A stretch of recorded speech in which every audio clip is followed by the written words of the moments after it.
ubuzima bwo muri ghetto ntabwo buba bworoshye sha.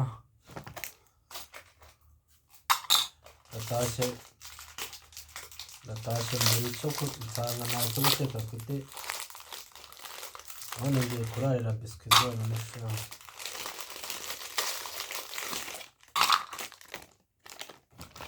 Kuba muri ghetto ni danje, ngiye kurarira biswi zonyine.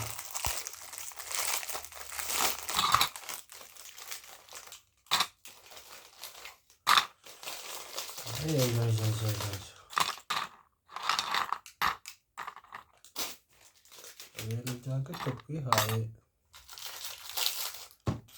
biradukora kabisa. Ngiye kurarira biswi n'amata, ubundi bite n'iryamye.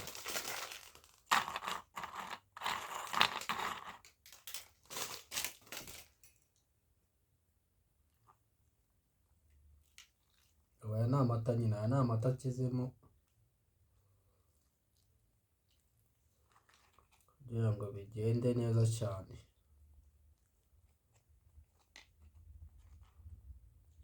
Gende fureshi.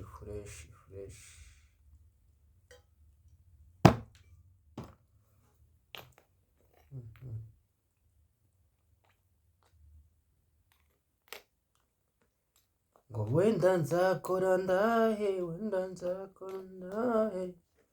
Akaririmbo ka Shema karimo karamfasha muri iyi minsi.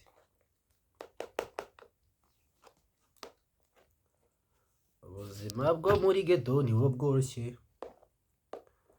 Nama nagira abasore bakiri iwabo, mwagumayo, mwakigomera iwanyu kabisa, kuko buno buzima buragoye umuhungu. Kurarira biswi zonyine, ubuzima buba bugoye mwana. Igumire mu rugo, wirire winywere, noneho mituweli bazishyize kuri feni. Aki leta agira ngo iragira ngo ntituzashake. Uzoga irashyira mituweli kuri feni koko. Umwanjye w'umusore koko, ayo mafaranga nzayakura hehe?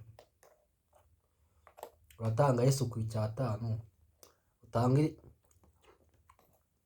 utange amafaranga y'umutekano y'irondo nayo 5,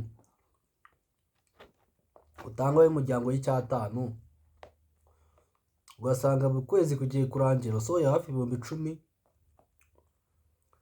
Ubwo se 10,000 uri bwahe muri bikiri muri leta?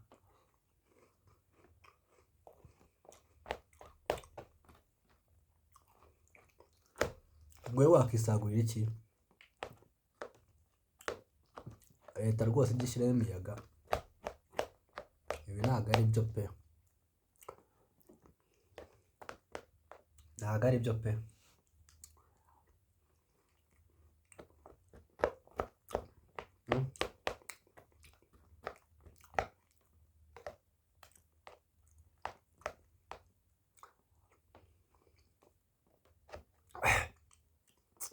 Akantu kanaryoshye.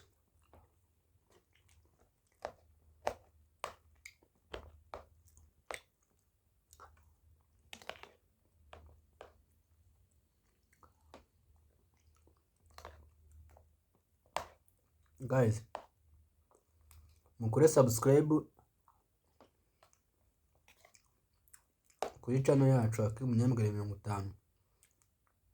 Ngiye kuba mbakubita challenge za buri munsi z'imiriro.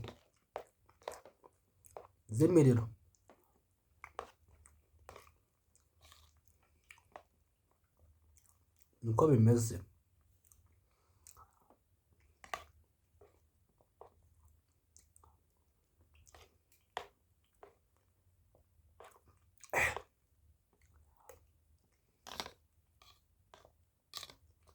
Naho ku bijyanye n'ibyo nyine ndavugaga, leta irimo iratunaniza cyane, pe.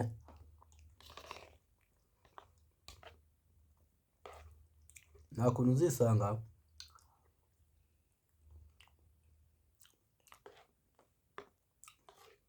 buri kwezi ugomba kwishyura amafaranga arenga ibihumbi 10.